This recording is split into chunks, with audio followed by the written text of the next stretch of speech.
How you doing? It is Lando Capo here, the co-host of Underground Mobcast. Unfortunately, we didn't get the intro of the podcast while recording. We we we did we did record a lot in the podcast. We just didn't record the intro. So, yeah, I'm just making this little intro for you guys. Yeah, welcome to the Underground Mobcast. I'm your co-host Lando Capo. Alongside is PJ Undergrounds. Yeah, we're gonna talk about many things in the podcast. I hope you guys enjoy the Mobcast as we talk along the podcast as we go. See you there. Dark Order got a win over House of Black. I was actually so surprised, like seeing that. Honestly, I think that's a horrible move. The value of House of Black continues to just like plummet to the floor. I could not. The booking with the House of Black irritates me so much because you're giving, gosh, what's his name? You're giving, God, I'm blanking right now. But Malachi Black, he's supposed to be the head of it. Malachi Black. When was the last time he really had a singles competition that went his way? Buddy What? Murphy, they bring him in. Cool, whatever, fine. He's a great addition to the faction as a whole. But then you're pushing Brody King on the other side. He went and he fought in the World Championship match against John Moxley, and it was actually competitive. So I was Yeah. so surprised to see Dark Order come in and get a win over them. I don't know about you, but I personally think that there were so many better ways to book that. Yes.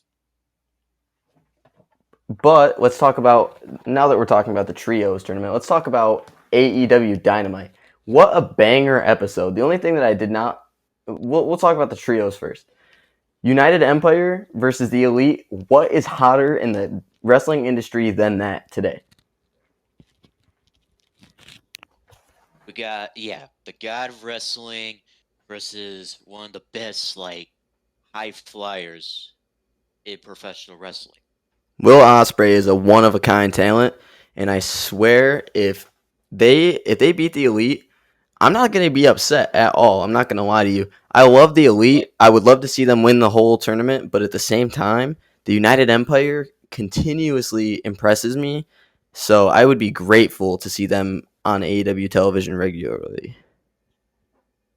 Yeah, and to be honest, I don't really care who wins because even though two teams they're great, so yeah, make the best man win in that match.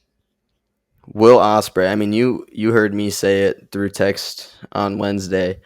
I And genuinely do not believe that there's a more athletic professional wrestler in the world than Will Ospreay. yeah, Will Ospreay, yeah, he's amazing. Everyone's gonna say like, "Oh, you're just hopping on the hype train, dude." Will Ospreay, he every single match he puts on is an instant classic. I don't know if you've noticed, but I've started to pick up on the fact that this guy is just a one of a kind talent. I think he's a once in a lifetime type of performer. Yeah, I mean, look at his if you look at his accolades, you know what I mean? Like he was, even though just recently he just lost the undisputed British heavyweight championship when he was in England. And let me tell you, guess how many days this guy has been holding that championship?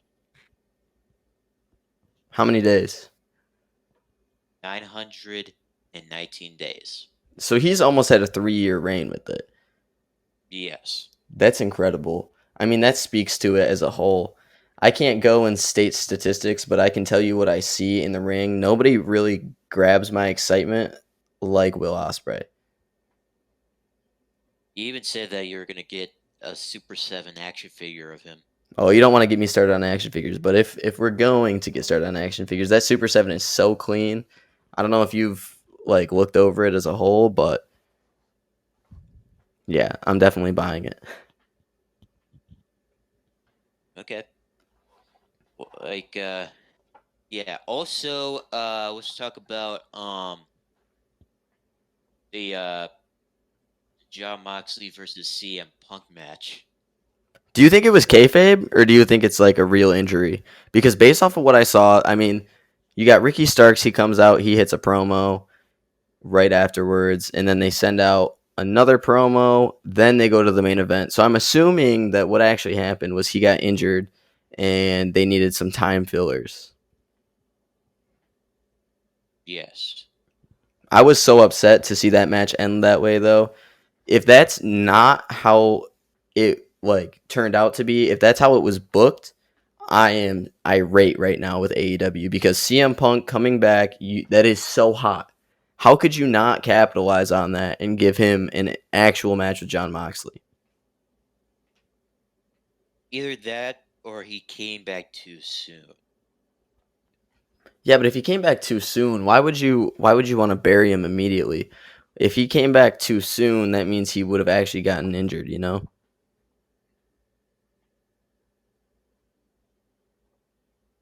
He was kind of hobbling on that episode of Dynamite Yeah.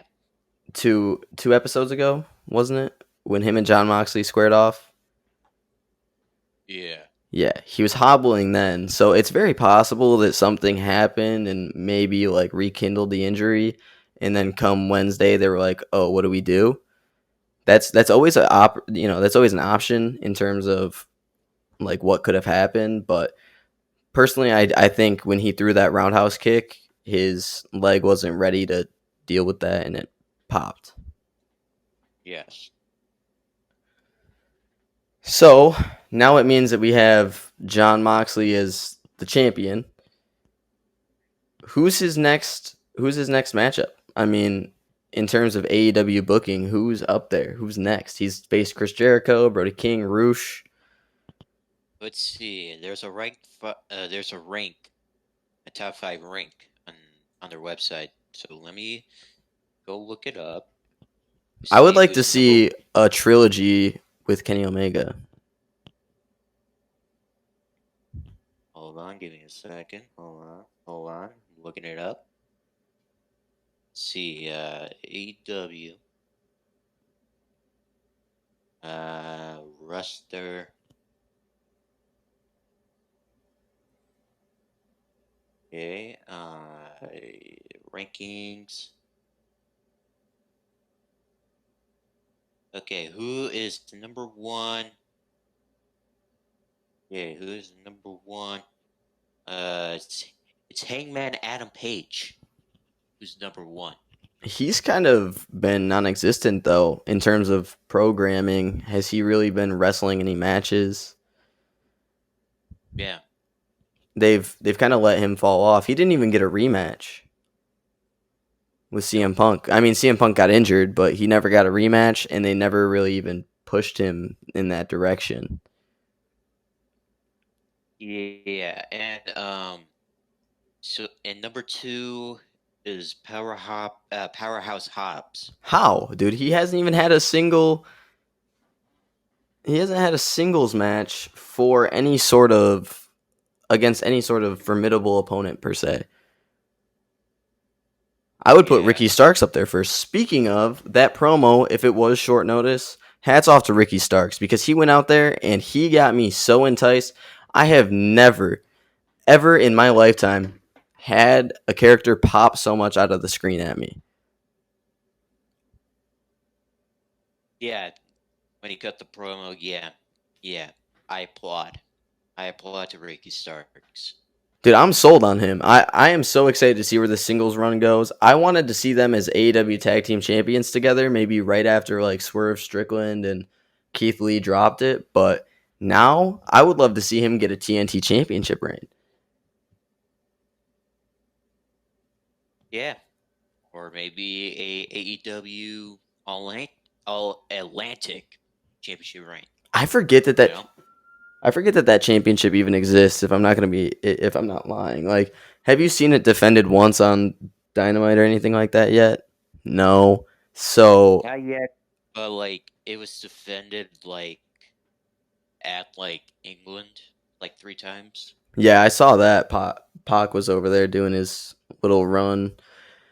I mean, Listen, I love that they let them branch out into other companies, but to keep your title relevant, you really do need to show what's going on.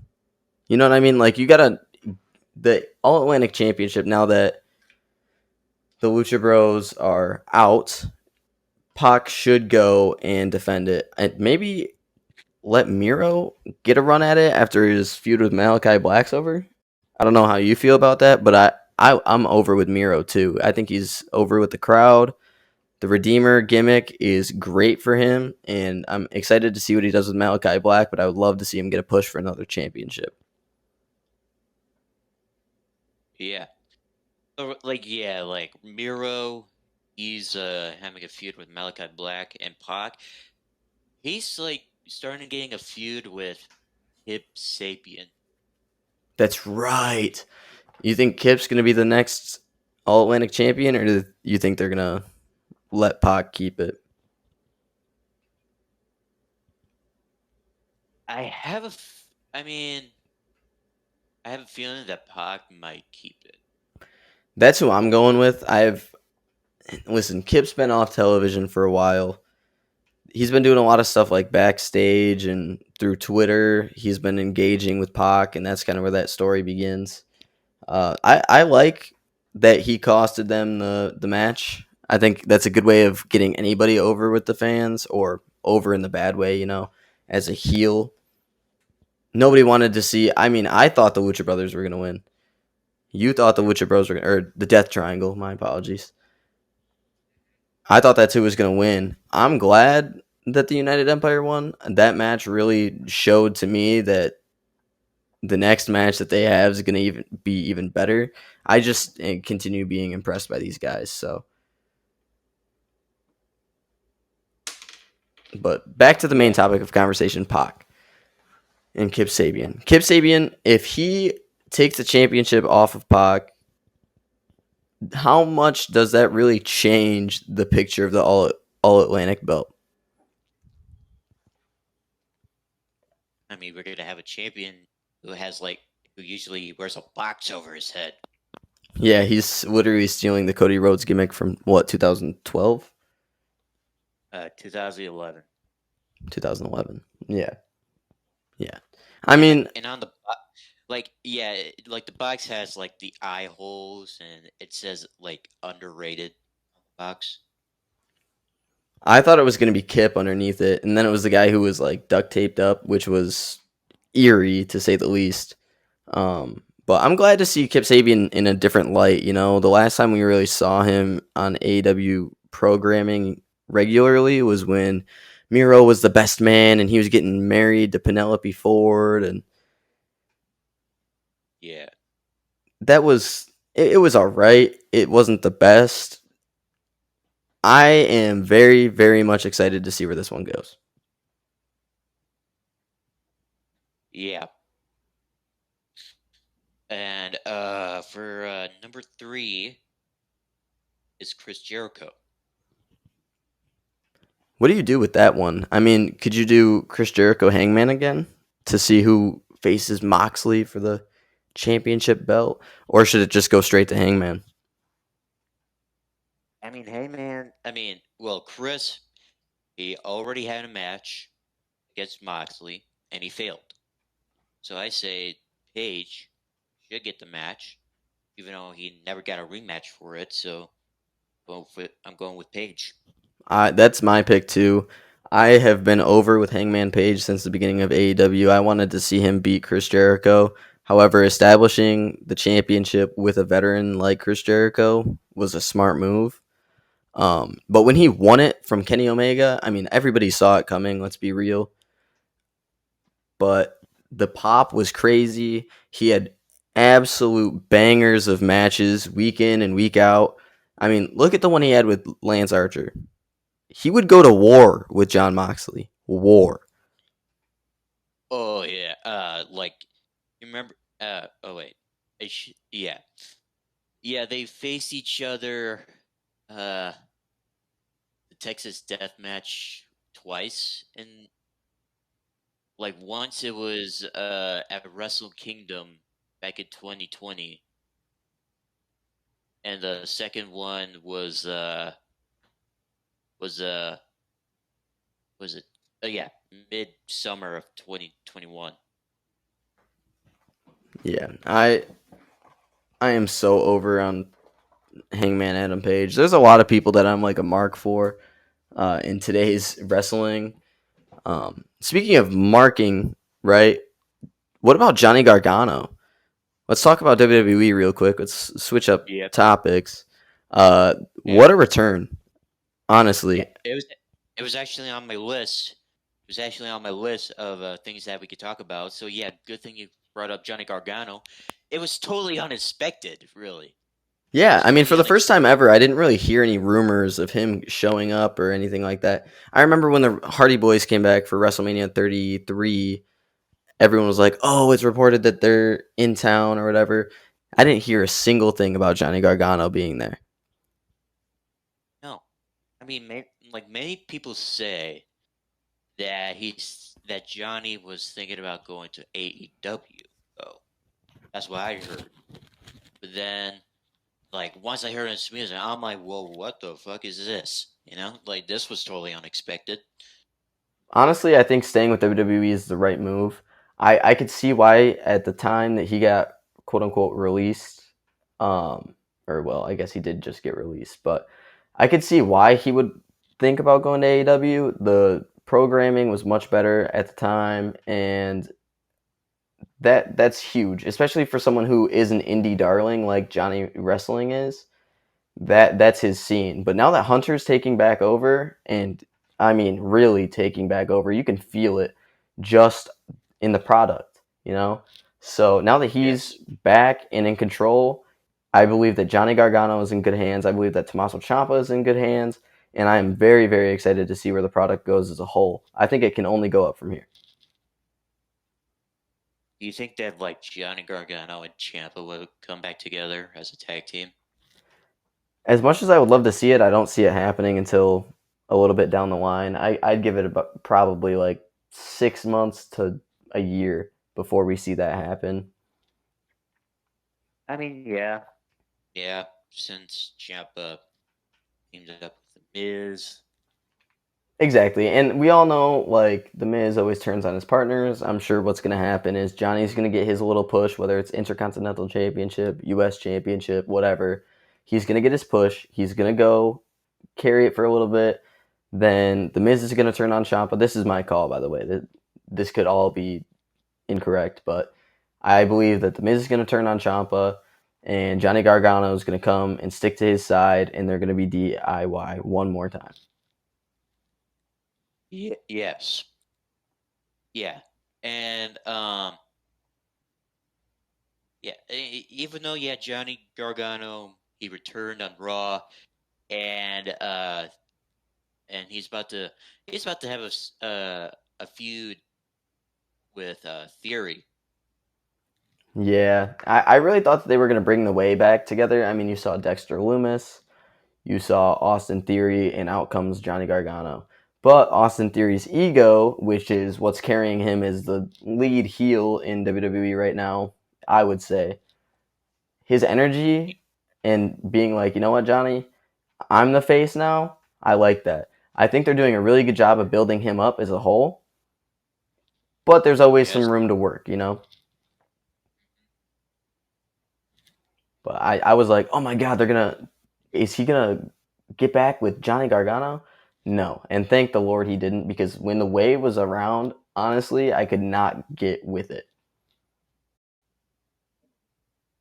You couldn't go for the way. No, I couldn't root for him, man. I just found him all kind of annoying. I've always found Austin Theory annoying. So, I mean, him playing to that role now is kind of why he's sold to me. Johnny Gargano, I loved when he was like the indie darling, you know, rebel heart. And then when they put him in the way, I was like, oh, here we go. Yeah. That was the beginning of the end for the good old days of NXT, which I would also, this brings me to the next topic as well, which is NXT 2.0. Are they going to switch it over? Is it going to go back to like black and gold? Is it going to be something like we've seen before in NXT? or are they going to keep it more like a modern day or before Triple H took over WWE? I think they should bring back the black and gold. I think that's a great way to brand it. I've always liked the black and gold. I think the colorful change was it was all right, but the way that they did it, they changed the programming as a whole. It's a lot more.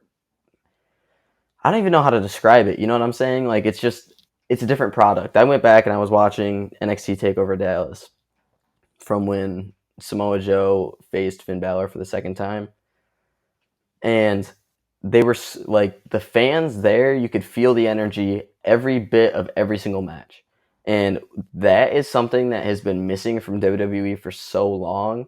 So when they started doing the black and gold and actually pushing it as more of an indie show, it worked out so well. They were even screaming. I was talking to you about this. They were even screaming "fuck PG." Yes. And those chants, I mean, that says it all because the real diehard wrestling fans, they don't want to see what Vince McMahon was putting out throughout the PG era. What they really want to see is two guys or two girls go in there and battle. And that's what it's about. Yeah. I mean, I watched Shinsuke Nakamura versus Sami Zayn, his debut match, and they burned the house to the ground, man. Like that match is the epitome of what NXT used to be, Yes.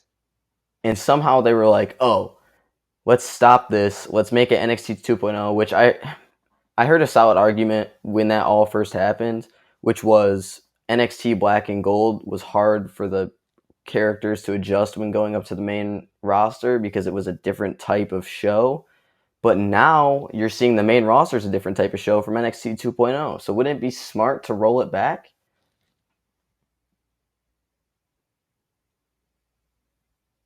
Uh,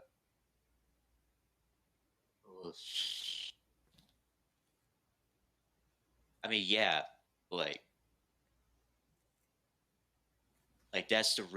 that's the reason why like they changed it.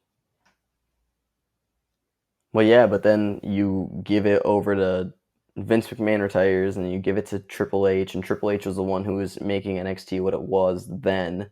NXT 2.0, if you ask me, is an utter flop.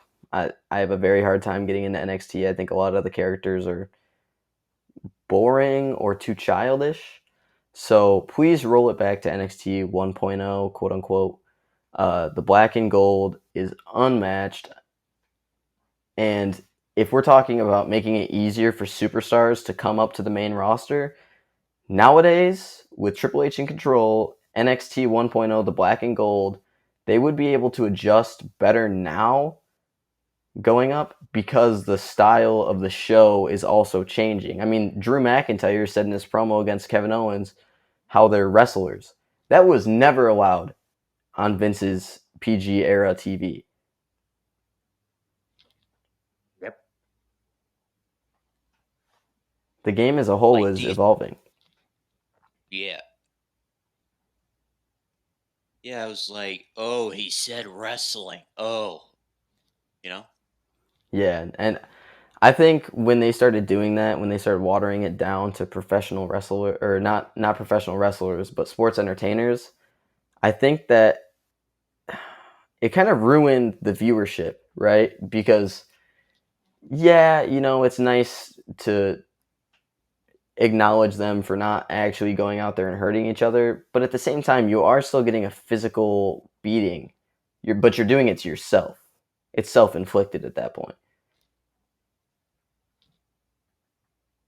Like like back in the eight. Okay, just kind of this is kind of like off topic, really. Like in AEW, like the Jericho Appreciation Society, like the group of sports entertainers, you know, like yeah, like they're just making fun of like calling like WWE sports entertainers. You know what I mean? Yeah, absolutely. I mean, you can tell with the way it's said, the manner of it. Yeah, they're making fun of WWE, and they're at the time they're not allowing their talents to call themselves professional wrestlers, which that's what they are. Let's be real, it's professional wrestling. That's what it's been since the 80s when Hulk Hogan was pushing through the door, and that's what it should be.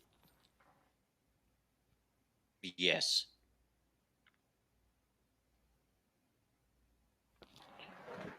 What other things do you have on your list to talk about this week, Lando? All right, let's see. What we got? What we got? We got. Oh, okay. This one, I kind of want to talk about. All right, let's hear it. Chris Benoit was trending on Twitter like last week. Wait, for what? Okay. So Clash at the Castle is coming up, and they showed like their main theme song for the show, and it's and the band, I think it was Love or Lady or Our Lady Peace? yeah, Our Lady Peace, yeah. Uh, which is the same band that sang Chris Benoit's theme song. Same band. And You, that's why Chris Benoit was trending on Twitter last week. that's actually crazy. I would never have expected WWE to take that. I mean, to be fair, people do like to blow it out of proportion, right? Like they like to talk about Chris Benoit a lot, and he is respectively one of the greatest technicians in the ring, but he did do some horrifying things outside of it. Um, Well, okay. Like you can admire you can admire his like work all you want, but just as a human being, man. Like many wrestlers say that, oh, he was a sweet guy. Yeah, he was a really good guy. You know what I mean? And to that point, in 2017, he just snapped. yeah, absolutely. I mean, here's the thing, right? So he took a lot of unnecessary bumps to the head. I don't know if you've seen the clip, but there was a video of him doing a gosh, what's it called? I One did- of the dives I- out of the ring, a diving suicina, yeah, and smacking his head on the announcer's table. Bumps like that are the reason that he did what he did. I mean, he had a lot of like they. I think they did an autopsy on his brain. Maybe I'm thinking of Aaron Hernandez, but they were looking at what types of head-on-head contact can do to you, and eventually, it takes such a toll on your body, and that's one of those things. Like going back to the professional wrestling aspect, these guys are actually putting their lives on the line when they go out there, and people are not paying them their respect for it. yeah. And I mean, yeah, yeah, I heard that he's been taking a lot of bumps to the head, but many people say, many people say, the reason why he snapped is because of Eddie when he passed. Ooh, that's actually a solid thought. I mean, look at Eddie. They both were on steroids. Let's be real. It was very apparent. And when Eddie passed away due to heart failure, which was because of steroids, I'm sure that would take a mental toll on you, especially when that's one of your best friends. And the two were growing the company as a whole together. Yeah, and they celebrated as both of them being world champions at WrestleMania 20. Yeah, that is one of When the Chris, most legendary moments in professional wrestling. yeah, Yeah, that's horrifying, man. I feel like people like to bring up Chris Benoit a lot, and I feel like a lot of people like to crap on Chris Benoit a lot. I think it's kind of unnecessary to even bring him up. Yes, you can talk about him as a performer, you can talk about him as a technician. He is one of the greatest to ever do it inside of the ring, but everyone just does it because it's controversial. I don't think everyone does it like that, but a lot of people do it because it's controversial, and that's what they like to see. They like to see people throw a fit because it's controversial. yes. And you want to know something? Have you seen a video where Paul Heyman talked down to a Chris Benoit fan? Yes, I did actually. I watched the whole set that happened on. That one was very Like, interesting for me because yes, I see where Paul is coming from. What Chris Benoit did was absolutely horrifying, and nobody in the world deserves to have that happen to them. Like Nancy and his child, But at the same time, when you're he's talking about professional wrestlers and technicians, and you're not putting him at least in top 10 of all time, that's disrespectful. yeah. Also, yeah, like yeah, as a performer, like remarkable, but as a human being, fuck him. Yeah, that's it. That's almost exactly what Paul Heyman said. He's like, Chris Benoit, fuck him. That was actually so. I remember sending that to like 5 of my friends and being like, "Yo, ain't no way Paul Heyman's out here talking like that." But I understand where he's coming from. Yes. I don't know about you, but I mean, when I look at like what happened with Chris Benoit, what happened with his family, and all the things, which there's some conspiracy behind, um, unfortunately, when you think about what happened, it's tragic, and WWE stripping him from like the face of the company. Like if you used to look up Chris Benoit on WWE Network, nothing would pop up. I think that's No. a good marketing strategy, right? Because you don't want to put that guy out there and portray him as some hero when what he did outside of the ring was so horrific. Yeah. But it And let me boils just down say to that. what he did as a whole. Like in professional wrestling, he was one of the first guys who was kind of little, uh, to go out there and prove that no matter what build you have, even though he's doing steroids, no matter what build you have, no matter how big you are, you can come out here and you can do this. And that paved the way for people like Daniel Bryan and look at Austin Aries. Yes. These smaller guys who are now big names in the company. Without Chris Benoit, I don't think that can happen. Yeah. Also, oh shit, what was I about to say? Was about to yeah. Oh yeah. I remember what I was about to say. Yeah. Yeah. I actually looked up Chris Benoit's name on the WWE Network at one time. Yeah. It didn't show anything. So I looked up some like matches, and to be honest, like the only match that popped into my mind was it was Billy Gunn versus Chris Benoit for the Intercontinental Championship at Armageddon 2000. That's like the first match that popped into my mind, really. So, like, I don't know, you probably think it was like, the triple threat match at WrestleMania 20, but Yeah. but the Billy Gunn versus Chris Benoit match that popped into my mind first. Like, yeah, that's like when I looked at that match, like on the WWE Network, it didn't like in the title, like they didn't put his name in the title. Like they only put Billy Gunn defends the Intercontinental Championship. Does it say that Billy Gunn versus Chris Benoit for the Intercontinental Championship? Nope. It just said Billy Gunn defending the Intercontinental Championship. Yeah, it's really sad. I mean, he would have had a hell of a career if what happened did not happen. And then his name gets stripped of everything, and he gets defamed because of what he did, and as he should. But he was such a great performer. There was so much that could have happened with his career. It's just so sad to see something like that happen. Yeah. Just yeah, yeah, just very tragic, very tragic. Yeah, I mean, there's no better word for it, right?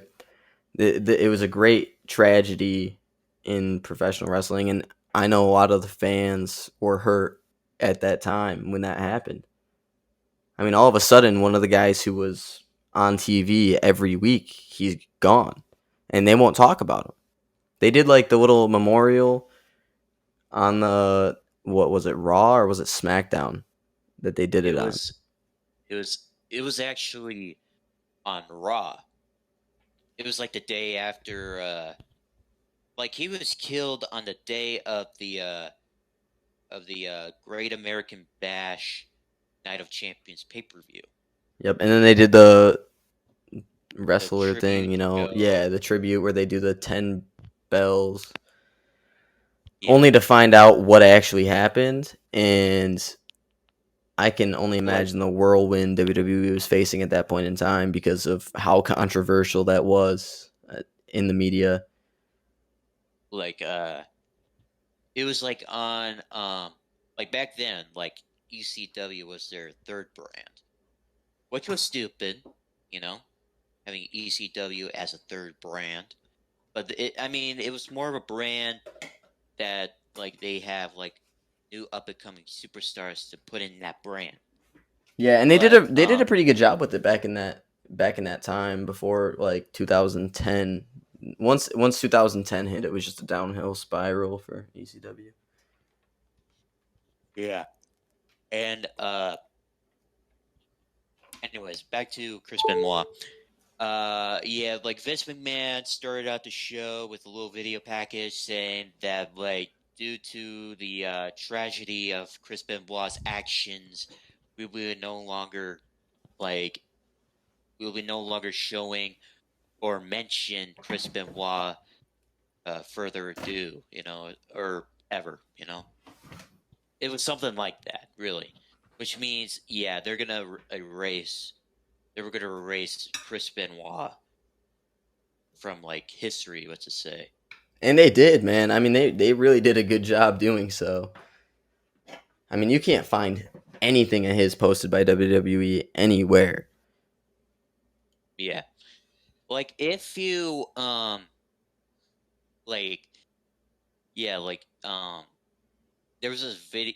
Like I remember seeing a video of Randy Orton winning 14 world titles, and like the video package or like some of the championship that they won were based on a when he pinned the champion, where he pinned the champion and uh and he wins the title. But guess where he won his first world title? SummerSlam. And he beat Chris Benoit, and I'm sure they did not show that at all, did they?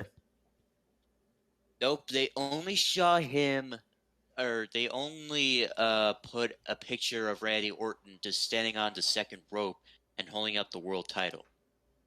That's all they did. They didn't Yeah. show they didn't show him they didn't show Randy Orton pinning Chris Benoit and to win the world heavyweight title. They only showed them the image of Randy Orton just standing at the top or the second rope with the world title.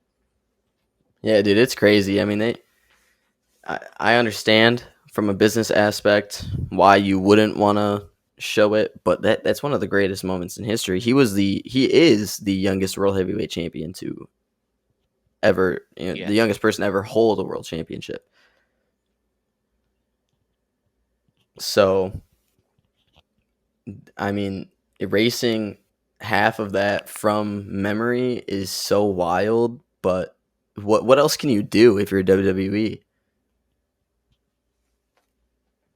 Well, you have to well, if the person had like some like controversial like actions, what to say? Like Enzo Amore? Like yes. Uh Even though like they dropped the like yeah, I'll get to Enzo in a minute. Um, yeah, you would have to erase them.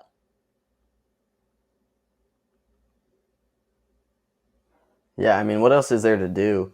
They didn't erase Enzo Amore, and I'm glad for it because he did beat his accusations, and we'll circle back to that. But with Chris Benoit, I mean the only option he was a murderer. He committed 2 homicides and then suicide. Yes, That is which a is pretty big charge. A homicide is no joke. Then you add another one, which you know it was his family too. his yeah, it was his wife and his son, and then he killed himself. He had a I heard that they found a Bible right next to him, or maybe it was like right next to either Nancy or what was it?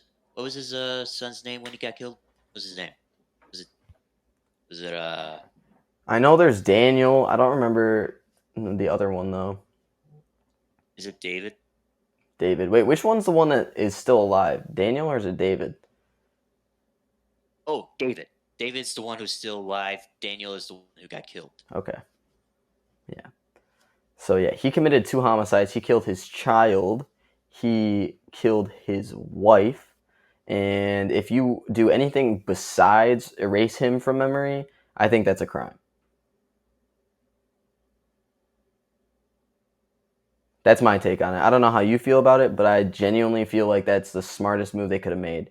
It just sucks because it does do quite a bit, or it harms WWE quite a bit because he was such a big part at the time.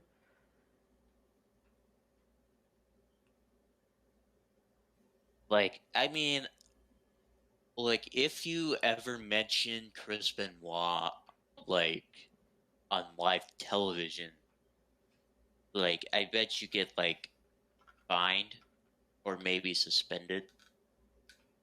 Oh, I'm sure you get a massive fine.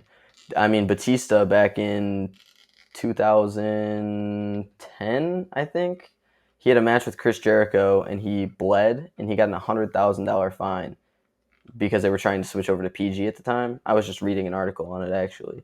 He got a $100,000 fine. I can't imagine what you would get for mentioning Chris Benoit. Wait, yeah, wait, you say that Batista got fined for mention No, he got what, fined for bleeding? bleeding in the PG era. So can you imagine what would happen if you mentioned Oh, Chris Benoit on television? I mean, I'm assuming that's at least $100,000 fine as well, if not more, and yeah. probably face a suspension. Yeah. That would be, yeah, unfortunate. Also, yeah, I also want to talk about since we brought up David Fin or not I was about to say David Finley, um David Benoit. Um we like he was in an interview and he he didn't know. He didn't know like uh if his dad having any what's to say side effects, you know? Yeah, like any Like any sort of way to tell if he had some sort of CTE. yes, and he also he said that like his dad was like a hero to him, you know?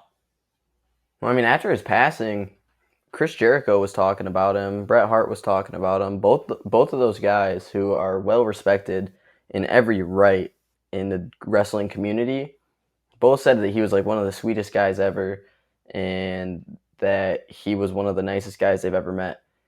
How does someone go from that to a murderer? You know what I mean? Yeah. But we what we said, we will never know. We will never know what happened. Either it was like you know like it was like him getting like being the head a lot, that like he basically wasn't himself, what to say, maybe, I don't know, but like, That's a good way to he put he's it. been hit, yeah, like he been getting in head a lot, so maybe he wasn't himself when he killed when he killed himself, or maybe it was just like after the passing of Eddie Guerrero, that he like gradually started to become, like he started to become depressed and aggressive to being a murderer. Yeah, I mean, it could have also just been a spur of the moment type of thing too. It takes one little thing and you snap and your whole life changes, right? I mean, you see it with Yeah. NFL players. Look at Ray Lewis in a bar. He got in a bar fight. He stabbed somebody. Nothing ever happened to him, but if he would have been tried and he would have went to jail for it, imagine how his career would have been different. So for Chris Benoit, that was huge, right? It disdained his name forever. And He's totally infamous for what he unexpected. did, and he will never be looked out at the same because of it. Yes. And it was totally unexpected as well. Yeah, I mean, no one would have thought Chris Benoit of all people would go and kill his family, right? I mean, everyone in the Yeah. locker room said that he was the nicest guy ever, and out of nowhere, boom, there it is.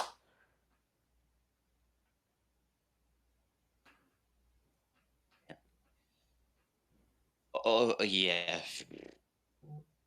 Yeah, Chris Benoit, yeah. Like you said, it sucks, but it's totally understandable that they had to erase him from history. Exactly, and I can't stand that people constantly want to bring it up.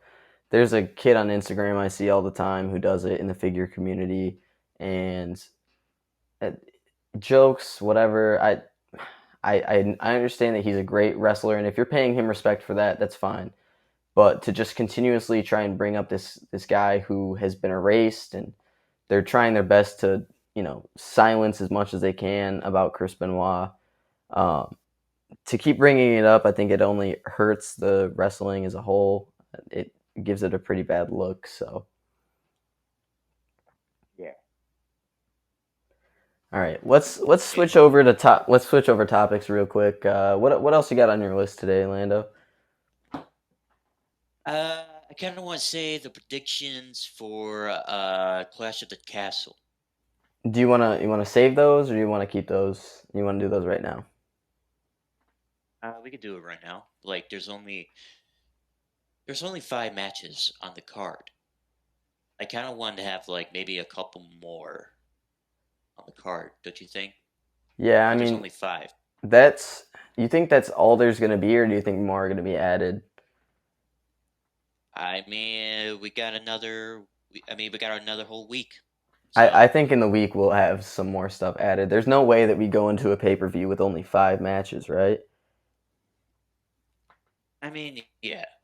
Like right now, there's only 3 championship matches, and all 3 of them are one-on-one matches, and 2 of them, one is just a singles match, and one is a 6-woman tag team match. And then of course you got Roman and Drew McIntyre, and then jeez, yeah. So I think we should wait. We should probably hold off our predictions until we get like the full match card. If it means we have to record on a Friday night, we can record on a Friday night. Okay. Because I would like to see the full match card before I start making predictions. Because a lot of professional wrestling is heel win, face win, heel win, face win. A lot of the time you can kind of follow based off of that, right? So like if Roman wins, are the Usos gonna lose? Probably not. Yeah.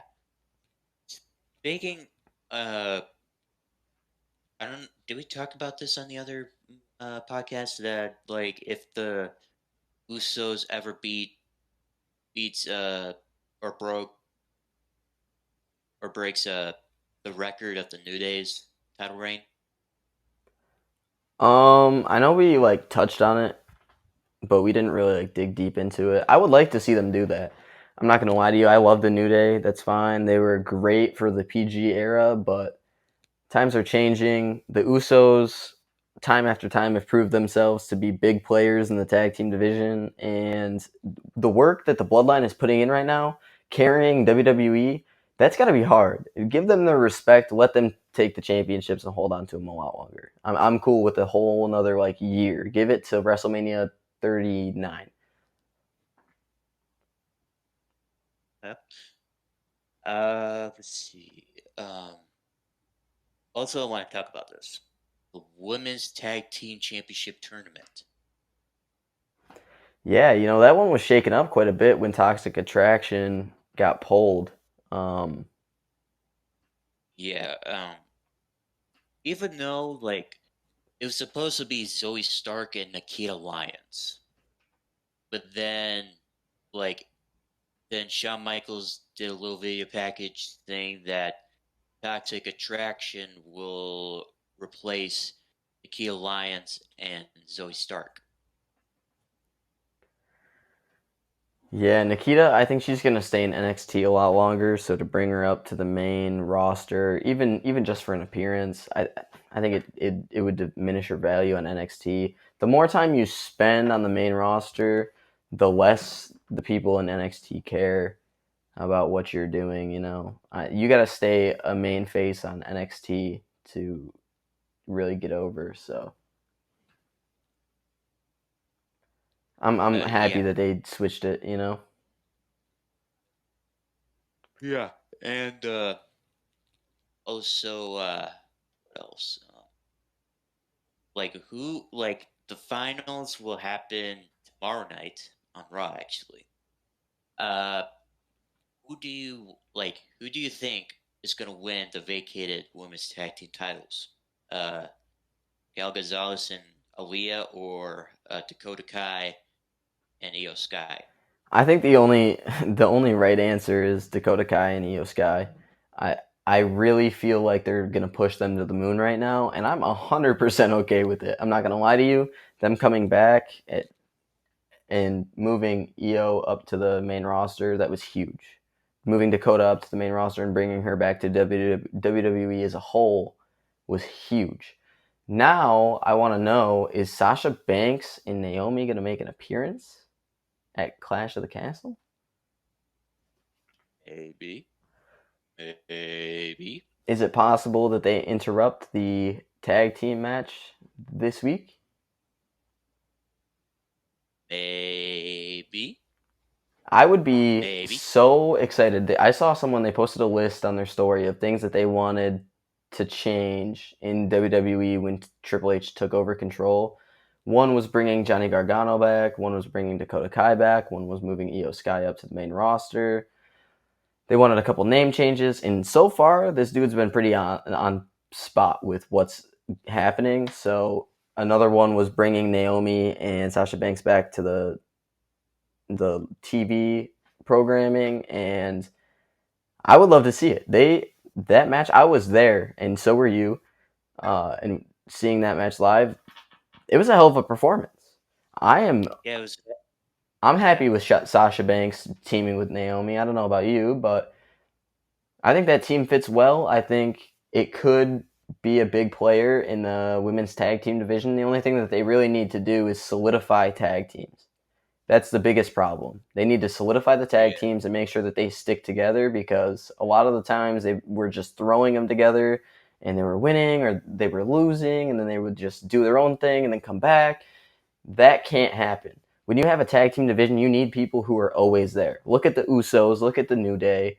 They were always in the tag team equation, no matter if they were the champions, the challengers, or just trying to work their way up. They're solidified. yes, And I know, like, yeah. go ahead. They need to like up the ante in the women's tag team division. Really. Absolutely, yeah. It just felt so lackluster, when they threw Nikki Ash with Rhea Ripley. People were fine with it, and it was kind of over with the fans, and that's fine. But you got to look at it. There was no story there. They threw them together and then they built the story from there. What they need to do is they need to work with that now, right? You got tag teams like Toxic Attraction who have been together. You've got Dakota Kai and Io Shirai who can stay together. If they stay together, that's fine. Keep a women's tag team around. But if you're not going to keep teams together, there's no point in having a tag team division. Definitely. That's one of the most Okay. irritating things for me. Yeah. The next thing. Okay, since like we bring up like women's tag team championships, but like I also want to talk about this. Like, do you think that AEW should have a women's tag team division? I think AEW benefits from only having 2 championships in the women's circle right now. I don't think their tag. I don't think their women's division is strong enough to hold a tag team championship, and I don't think that they have enough TV time to have a women's tag team championship. I was questionable about the trios championships because how much TV time do you really think you're going to be able to give to all these people? Look at all the signees, right? You had all these people come Yeah. over from WWE. You had all these people who signed originally, and people were taking the spotlight from others who were on TV time, day in and day out at the beginning. Now they're not really around as much. So if you're gonna add more belts, you need to add more shows. Yes. Because Also, like Rampage is even only though like what, an uh, hour? yeah, an hour. Yeah. And do you think that like here's the thing, like Tony Khan, like even though like Tony Khan is also the owner of Ring of Honor, and they would have, and he kept like some of the Ring of Honor World Six-Man Tag Team Championships.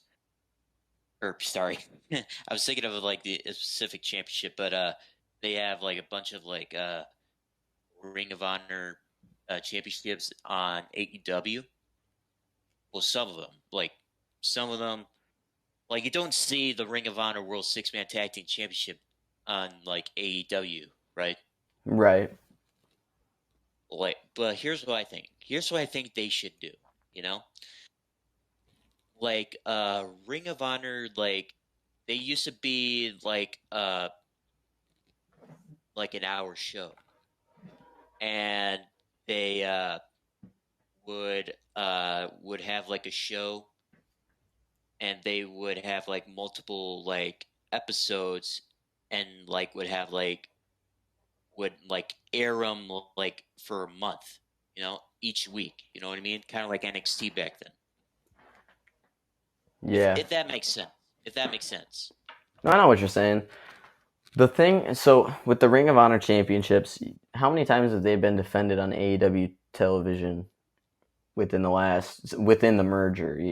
As soon as Tony Khan bought them out, you started seeing. I mean, look, Cesaro's got a championship in Ring of Honor, or Claudio Castagnoli. Wheeler Yuta has a championship in Ring of Honor. Daniel Garcia's fighting over in the Ring of Honor here and there. So a lot of the guys you're seeing on the AEW television are also being put on the Ring of Honor television. But when you have such a big roster, what you should be doing is kind of splitting it up, right? I'm not saying Wheeler Yuta shouldn't make appearances on AEW by any means necessary. Same thing with Claudio. Both those guys are all elite and deserve to be. But if you're going to focus on Ring of Honor, then focus on Ring of Honor and put certain people in Ring of Honor and then have other people just in AEW. Yes.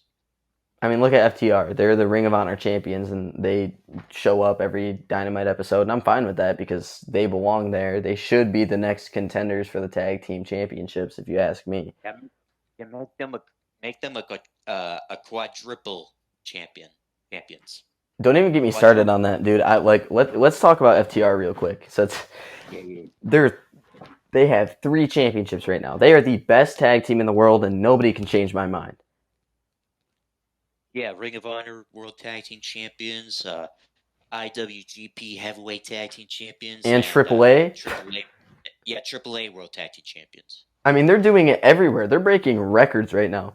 The FTR pop is real, ladies and gentlemen. Everyone listening to this right now, the FTR pop is real. There is no longer Road Warrior pop. FTR is changing the game. We are seeing it live in 2022. They are the best tag team around, and I think they're there to stay.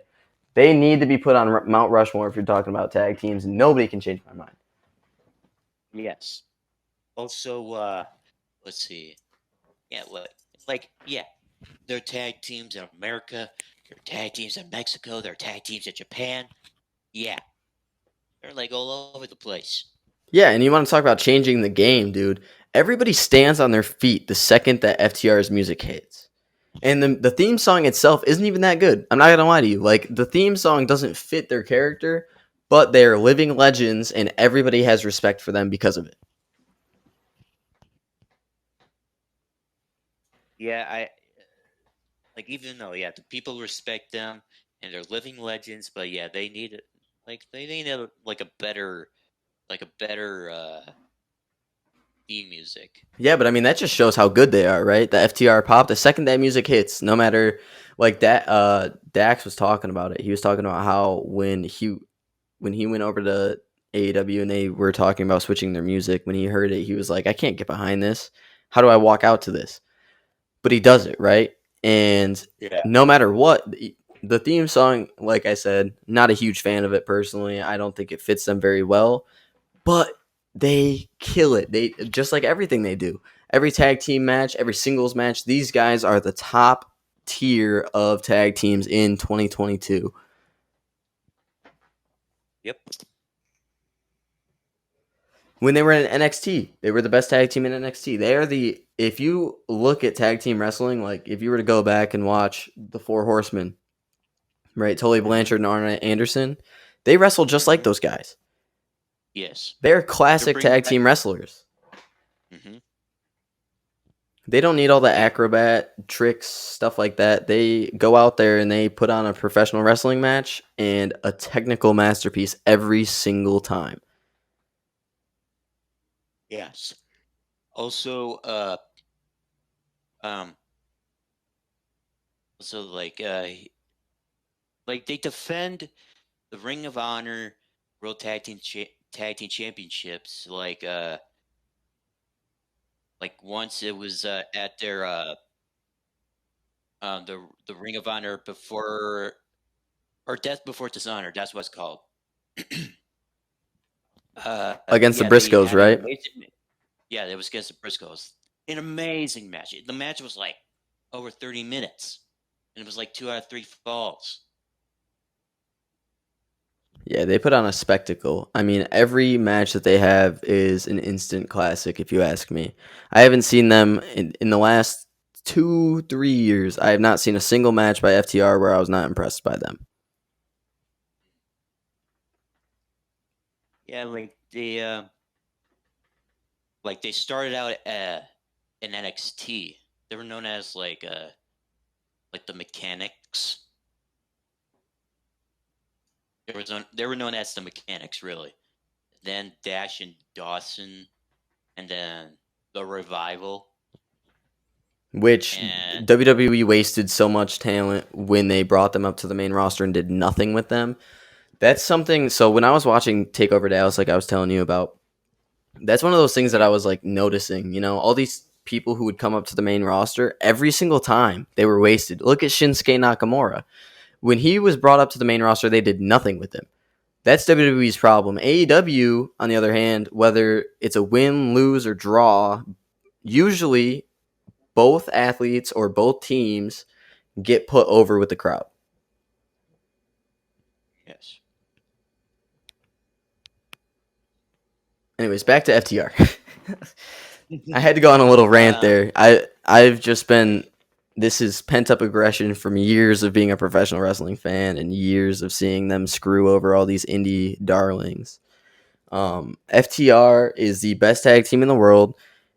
Come at me, change my mind if you can, but there's not much you can say to defend the opposite point. yeah, like FTR, they just so you know, they're over 300 days as AAA World Tag Team Champions, by the way. 300 days, man. That's a lot. I can't wait to see them hit 365 with every single one of those championships around their waist. You know what I'm saying? And give them an AEW Tag Team Championship too. Give them another run with it. Mm-hmm. Like their first one was like 63 days in their first reign as AEW World Tag Team Champions. Yeah, that was quite unfortunate. I would have loved to see them like put the tag team division on their back there for a little bit, but I understand the transition had to be made to other people. But at the time, like after that all happened, there were rumors circulating that they were going to leave, that they were unhappy, and now look at them. Yeah. I mean, they are they are the epitome of the tag team division in every company they go to. If you look at tag team wrestling as a whole, FTR is it. Yep. Everyone take notes. Everybody take Yeah. notes because that's what it looks like. Yeah. Take notes. Like look up some like FTR matches. Take notes because they're like the epitome of tag team wrestling. Absolutely. 100%. If you can have a conversation about the best tag teams in the world and leave FTR out, I'm sorry, but you have zero knowledge on tag team wrestling. Yep, sir. I'm going on a little shoot here. I apologize to all the viewers. I'm going on a little shoot for Good. FTR. I'm good for a shoot. Lay it on them. FTR is the best tag team in the world. Changed my mind. If you're looking at the Mount Rushmore of tag team wrestling, I say it's Road Warriors, FTR, and that's where it gets hard though, right? Because you got the two. Yeah.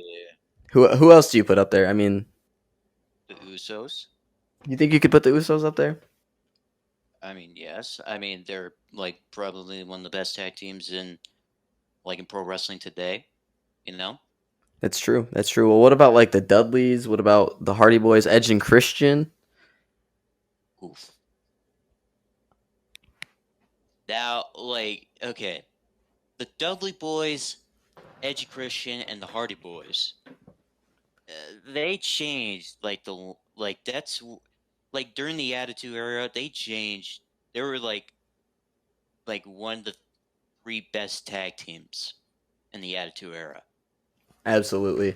I mean, if I'm gonna put any of them on the list, though, I'm going Edge and Christian. Hardy Boys, they did a great job revolutionizing the industry as a whole. I mean, when you talk about doing stunts, those are the guys that you talk about first, right? When you talk about hardcore, you talk about the Dudley Boys. But if you're talking about tag team wrestling and you don't talk about Edge and Christian, they're so established. I mean, they were there for a while doing their thing, and that every single match that they had was incredible. I mean, oh damn, it's a toughie, really. It's a tough. It's rather you put like uh like the New Day, Edge Christian, Dudley Boys, Hardy Boys, What about the New Age and Outlaws? the New Age Outlaws, uh, the Heart Foundation. Yeah, I was just about to say them too. I mean, you talk about tag team wrestling, they were solidified too. Mhm.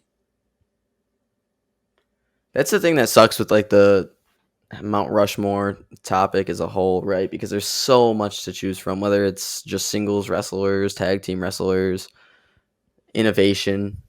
There's so many people, so many things to choose from, and they all respectively have done their own time and have changed the game in some aspect. Yes, like tag teams, they would just I mean, the worst tag team is when they bundle two guys together that are feuding with each other. You know what I mean? Yeah, how did you feel about the bar then? I mean, I thought that tag team, I didn't like the way that it was set up, but once they were actually flowing together, I mean, they had great matches. They put on some great matches with the Hardy Boys, even though the Hardy Boys' condition in terms of health wasn't there. They were able to put on some classics. Yes. Like what they did, I mean, like when they like won the tag team titles from the New Day. I'm like, okay, I see this.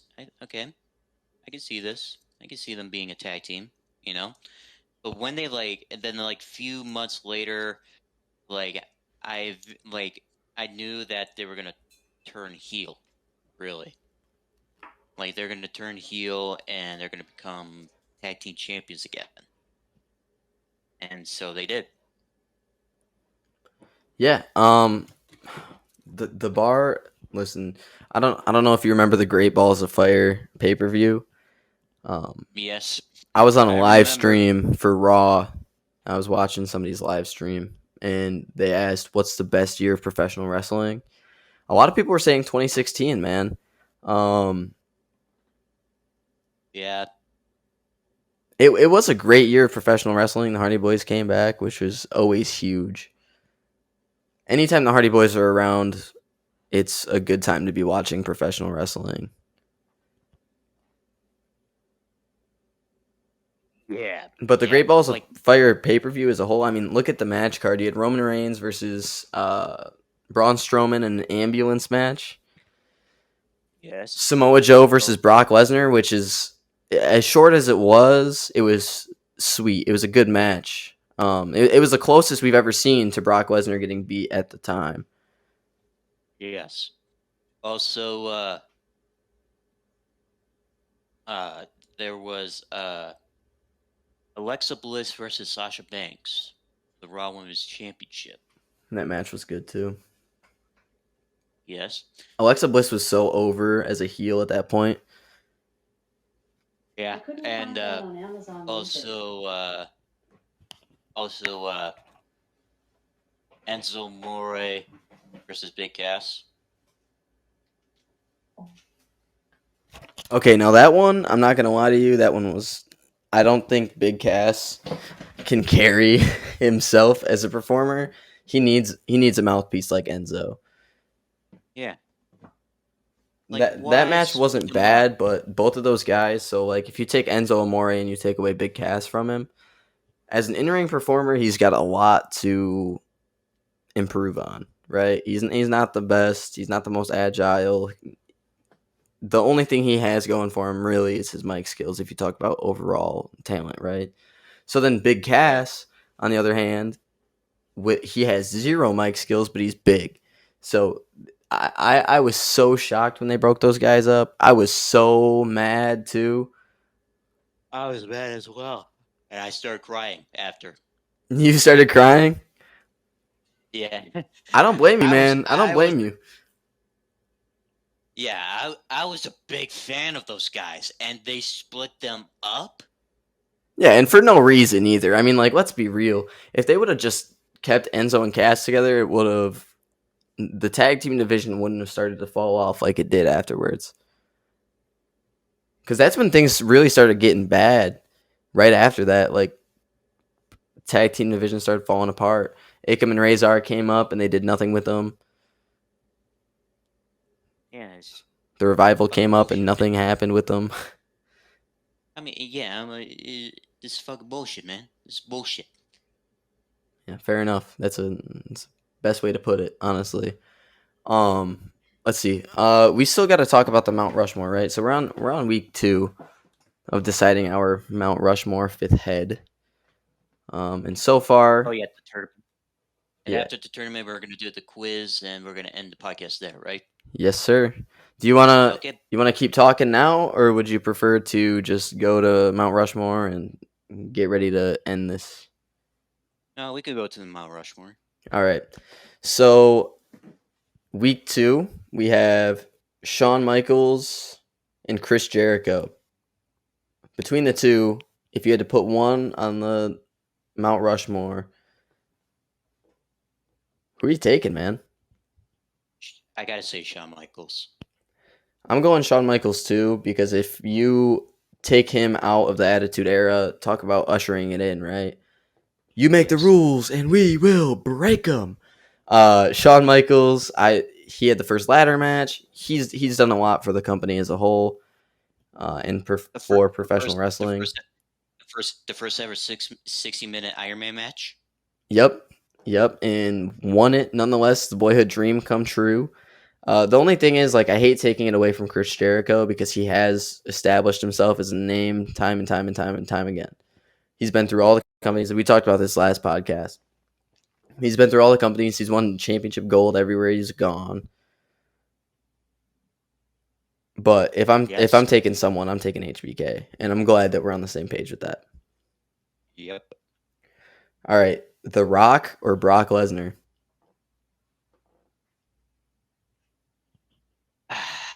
Well, I'm gonna go with. To be honest, I'm going with Brock Lesnar.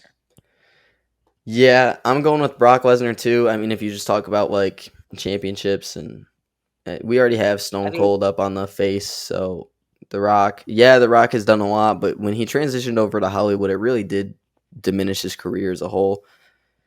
He lost a lot of respect yeah. with the wrestling community after that. So Also, like he only had like one match with Brock, and it was SummerSlam of 2002. yeah, he did only have one match with yeah. The Rock, the thing is, right? So he did his thing. He did a lot through the Attitude Era, and he brought in SmackDown, which was pretty much his show, right? You know, he kind of ran that show for a while. But Brock Lesnar, when you talk about accolades, Brock Lesnar has them. He beat the streak. He's won Yes. countless world championships. Yes. So I think it's the clear winner. He won the Money in the Bank. He's won the Royal Rumble. He's done a Hmm. lot. He's a UFC heavyweight champion. Okay, well, yes, he is. Yeah, that's an accolade, I guess. But in terms of professional I mean, wrestling, well, I'm just saying because WWE mentioned him as being a UFC heavyweight champion. So I mean, yeah, they do you like know, to talk about that. They do like to talk about that. All right, on the other side of the bracket, we have Roman Reigns. And did we decide Triple H or did we decide Ric Flair? Triple H. I thought so. So we've got Roman Reigns and Triple H. I feel like I have my decision picked out. I don't know about you, but I know who I'm picking between the two. I'm guessing Roman Reigns. No, sir, dude. I'm going with Triple H. What is he? 14-time world champion. Yeah, 14-time world champion. Yes. Talk about accolades. Talk about being day in and day out for decades. Triple H. I mean, if I'm putting another face on Mount Rushmore and it's between Roman Reigns and Triple H, I'm sorry, Roman Reigns, but you're just not going to make it. It's Triple H for me. Okay. Who are you I taking? mean, I gotta go. I only pick Roman Reigns because he always wins. So I mean, I'm going with Triple H. Fair enough. Fair enough. All right. Then we had Bret Hart or Rey Mysterio. Ooh. Like we got one to okay, like Bret Hart. He's like he's very good as a professional wrestler. Really, The very best good. there is, the best there was, and the best there ever will be. Then we got Rey Mysterio, who is like the number one best luchador in professional wrestling. Yeah, talk about innovation that excites. I mean, Rey Mysterio. When we talk about small, like we were talking with Chris Benoit, right? He was a small guy who came up and kind of changed the landscape of professional wrestling. You didn't have to be this yoked. You had to be yoked, but you didn't have to be this 6 foot giant. Yes. Rey Mysterio now, if we're talking about not having to be a giant, he wasn't even yoked. He was just a luchador. And he paved the way for people like Sin Cara and Lince Dorado. Rey Metalik. Yeah, unfortunately, they didn't really do anything in the company, but they were there. And without Rey Mysterio, I don't think that really happens. So, I mean, Like, so who are you going for? dude, that's a hard one for me. I don't know about you, but I do really want to stick with Bret Hart. But when you talk about Rey Mysterio, I mean the accolades. they're there. He went from number 1 to the last person in the Royal Rumble. Went and won the World Heavyweight Championship in a triple threat. It wasn't number 1. It was actually number 2. Okay, So- he started the Royal Rumble and he finished it. But yeah, so I think I'm gonna go with Rey Mysterio. Like you said, he's the number 1 luchador to ever do it in professional wrestling. So Yeah, I'm going with Rey Mysterio as well. all right, so next week it's gonna be Rey Mysterio versus Triple H, and Shawn Michaels versus Brock Lesnar. Okay. Next week I would like to extend the segment a little bit, though. I would like to probably have like a 30-minute segment for that one. Okay. So come in with your research done, Lando. All right. So yeah, next week, yeah, we'll do a little bit of research. Anyways, now before we end the Mobcast, we're gonna do as we did last week, is do a pro wrestling quiz. All right, Lando, I'm ready. Hit me with it. Okay, 3, 2, 1, and go. Who was the first NJPW wrestler to hold both the IWGP Heavyweight Championship and the IWGP Intercontinental Championship at the same time? Was it A, Tetsuya Naito, B, Evil, C, Bushi, or D, Kazuchika Okada? Okada. No.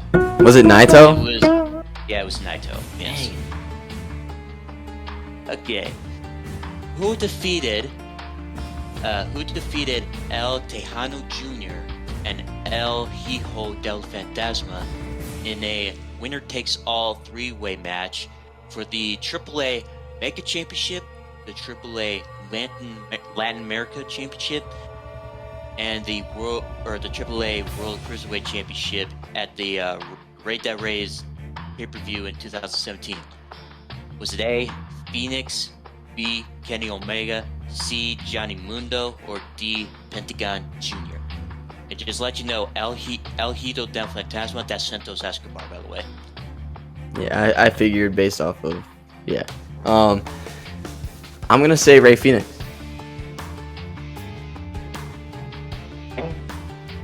No, it was actually Johnny Mundo. Dang, John dude. Morrison. Like, if you look up, like, Johnny Mundo in AAA, you can see him, like, wearing all 3 championships. I've seen the photo of it, too. I know exactly what you're talking about. I've seen a photo of him with 3 championship belts on, but... Yeah. And, hold on, let's see. Okay. AAA is not my strong suit, if you couldn't tell. Okay, next question. Which championship was the first one that Matt Cardona, formerly known as Zack Ryder, ever won in his pro wrestling career? Like, yeah, which world championship was the first one that he won? Was it A, the Impact World Championship, B, NWA World Heavyweight Championship, C, ECW Championship, or D, GCW World Championship? I'm going to have to go with Internet Championship. I don't know if you remember that, but that was actually... I have a figure that has... I remember that. I have a figure that has a belt.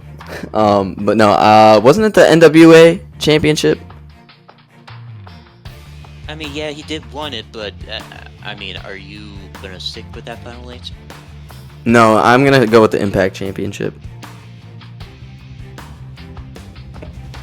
No. It was actually, the GCW World Championship. Really? I could have sworn I saw photos of him with the NWA before that. He won the Impact Digital Media Championship. Oh. You're really stumping me today, man. I'm not going to lie. Yeah. But it was the GCW World Championship. He was, like, have you seen the video where he was, like, in, like a Grim Reaper's costume? And he was, like, moving, like, like like what John Moxley does, like with like his arms and shit, Yeah. and he revealed himself as him at Cardona, really. Yeah, I remember when he And he was won that. I remember like all the customs and stuff that people were posting and things like that afterwards. yeah, like as he was GCW World Champion, he like renamed the belt as the GCW Universal Championship, like in his own version, Of like course. in his own version, as yeah, in it like the GCW Universal Championship, it just has like his colors and it's like his fonts, and also the belt spins. By the way, A little knockoff of John Cena. yeah, just to knock off John Cena. But he only held it for like 42 days till he lost it to John Moxley. Like John Moxley till this day, he's the GCW World Champion. Wait, is he actually still the GCW World Champion? Yeah, it's John Moxley. Yeah. That's crazy because you don't really ever see him with it on. Yeah, and I think he just had a match with, or he's about to have a match with Nick Gage. Oh boy, that's gonna be a barn burner. Yeah. Okay. Anyways, back to the quiz. Okay, now to the fourth question. What type of match did John Moxley and Lance Archer had for the IWGP Heavyweight Championship at AEW Fyter Fest Night 2 in July of 2021? Was it A, Falls Count Anywhere match, B, Texas Death Match, C, First Blood match, or D, No Holds Barred match? I want to say Texas Deathmatch. You are correct. Thank God, it's about time I get one of these right. Yeah, like we talked about John Moxley and Lance Archer earlier, and Yeah. I was about to say the match that they had together twice, and I was like, you know what? I'm gonna hold off. You know? Yeah, that's the smart play. No, I mean those Texas death matches are always crazy. Yeah. Okay. Now this is the last one. Will you get a second? Hopefully you get a second correct answer. Yeah, God, we're not looking too good right now, huh? Yeah, like you're 1 out of 5 now. One of So- 4. Oh my God. Well, I mean, there's 5 questions, so I mean, we're on the 5th one right now. All right, here we go. Time to dial in. Who was the very first inductee into the first ever WWE Hall of Fame in 1993? Was it A, Antonio Rocca, B, Andre the Giant, C, Jimmy Superfly Snuka, or D, Gorilla Monsoon?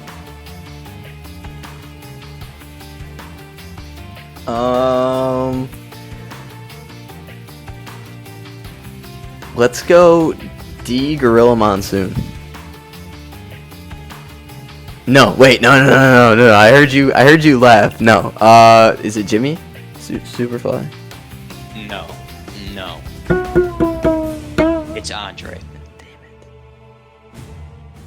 Dude, I always get so mixed up with like that era because I never want to think that Hogan was the 80s. You know what I'm saying? Like my brain wants to block out the fact that he was like mid 80s. I always want to think that he's like late 70s, early 80s. But yeah, the very first WWE Hall of Fame inductee was actually Andre the Giant, and was the only inductee into like the class, like the Hall of Fame class of 1993. The only inductee. Yeah, the only inductee in that class, 1993. So who was in the class of 94? Gorilla Gorilla Monsoon and Antonio Rocca. There's like multiple people in that class, really, in '94. And Jimmy Superfly Snuka, he was in the '96 class. Wow, that's crazy. At least I was not too far off by picking Gorilla Monsoon.